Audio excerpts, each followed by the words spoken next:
जय श्री राम दोस्तों। जो व्यक्ति अपने गुरु का भक्त होता है, उन पर पूरी आस्था रख उनके बताए रास्ते पर चलता है, उसकी सहायता करने में देवता भी पीछे नहीं हटते। यदि शिष्य अपने सद्गुरु के प्रति पूरा समर्पण, श्रद्धा और विश्वास रखे तो गुरु की कृपा क्या नहीं कर सकती। पुराने समय की बात है, जायमान अभ्यवर्ती और संजय के पुत्र प्रस्तोक के राज्य अगल बगल थे। दोनों ही राजा बहुत धर्मात्मा और प्रजा का बहुत ख्याल रखने वाले थे। यहाँ यज्ञ, होम, जप तप, पूजा पाठ चलते रहते। लोग सुखी संपन्न थे। बाहरी आक्रमण रोकने के लिए दोनों राज्यों ने मिलकर संयुक्त सेना बना रखी थी, जिसकी कमान प्रस्तोक के हाथ में थी।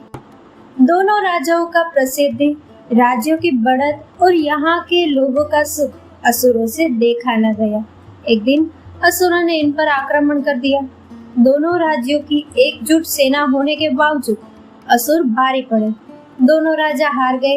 असुर बहुत सारा धन और तमाम कीमती और दुर्लभ चीजें उठा ले गए। दोनों राजा इस हार से बहुत दुखी हुए।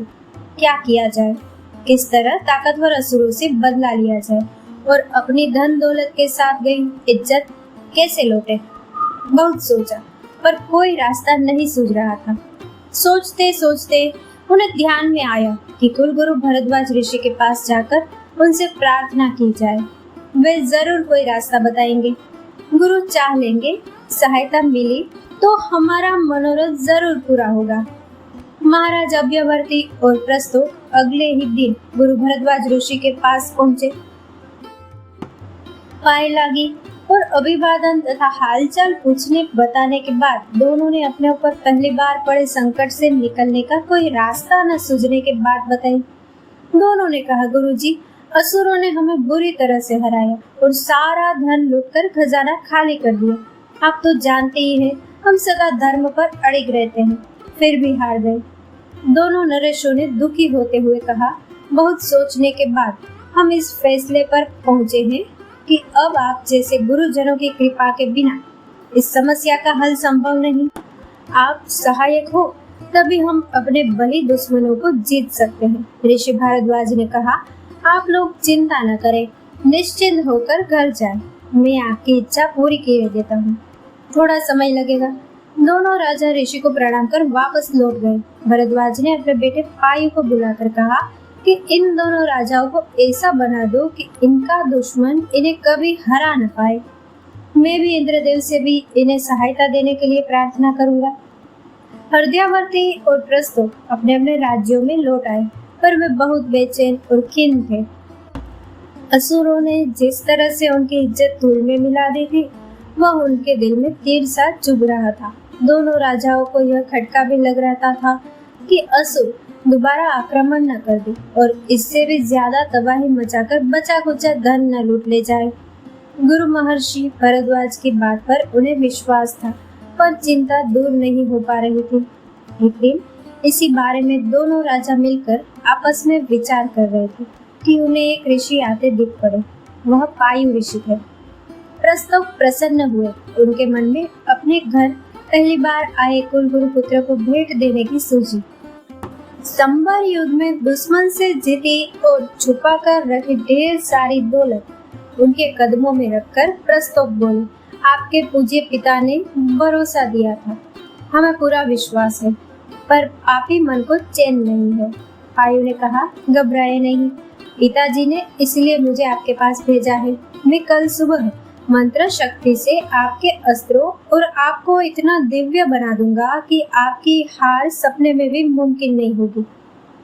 अब आप लोग विजय यात्रा की तैयारी कीजिए। पायु ऋषि के कहने पर दोनों राजा अपनी अपनी रणनीति और योजना बनाने में लग गए। रातों रात सेना तैयार कर दूसरे दिन दोनों सुबह ही राजा पायु के सामने थे। ऋषि पायु ने गंगा जल और कुश लेकर ऋग्वेद की विजयप्रद सूक्त से एक एक अस्त्र को दिव्यास्त्र बना दिया। असल में वेद ऋचा द्वारा स्तुति किए जाने के बाद सभी हथियार देवता सरीखे अजय बन जाते हैं। हथियारों को मंत्र की शक्ति देने के बाद पायु दोनों राजाओं को लेकर भरद्वाज के पास पहुंचे और काम पूरा हो जाने की सूचना दी। भरद्वाज ने राजाओं से कहा, अब आप लोग बेखौफ होकर दुश्मन पर चढ़ाई कर दी। आपकी विजय सुनिश्चित है। मुझे पता है कि आपके शत्रु आपको हराने के बाद विश्राम कर रहे हैं। मैं सोच भी नहीं सकती कि आप उन पर इतना शीघ्र आक्रमण कर सकते हैं। रणनीति कहती है कि यही आक्रमण का श्रेष्ठ समय है। अब तनिक भी देर न करें। ऋषि भारद्वाज ने आगे कहा, एक बात और, हो सकता है कि असुर कड़ी टक्कर देने लग जाए तो उसकी भी व्यवस्था किए देता हूँ। देवराज इंद्र से अनुरोध करता हूँ कि अवसर पड़ने पर वे आपकी मदद के लिए मैदान में उतर पड़े। गुरु का आदेश लेकर अभ्यावर्ती और प्रस्तोक ने असुरों पर जोरदार हमला कर दिया। गुरु ने सच कहा था। सचमुच शत्रु विजय के नशे में मस्त पड़े हुए थे। इस अचानक के हमले ने उन्हें चक्कर में डाल दिया, पर कुछ ही समय में बलवान असुर सावधान हो गए। पूरा दम लगाकर जूझने लगे। आक्रमण का समाचार पा असुरों के दूसरे साथी भी अपनी अपनी तैयारी के साथ कुछ ही समय में लड़ाई के मैदान में आ डटे। असुरों को मजबूत होते देख भारद्वाज ऋषि देवराज इंद्र को याद किया।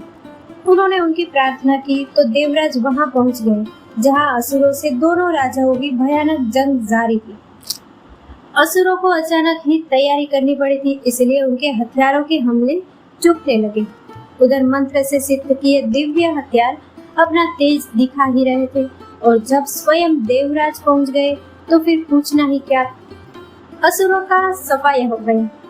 असुरों का वध कर देवराज ने उनकी सारी धन संपदा कब्जा कर राजाओं को सौंप दी। दोनों राजाओं ने कुलगुरु भरद्वाज एवं इंद्र का अभिवादन किया और दुश्मन से कब्जाई सारी संपत्ति का गुरु के चरणों में डालकर चले गए। दोस्तों, इस कथा को लाइक, शेयर और हमारी चैनल को सब्सक्राइब करना ना भूलें। जय श्री राम।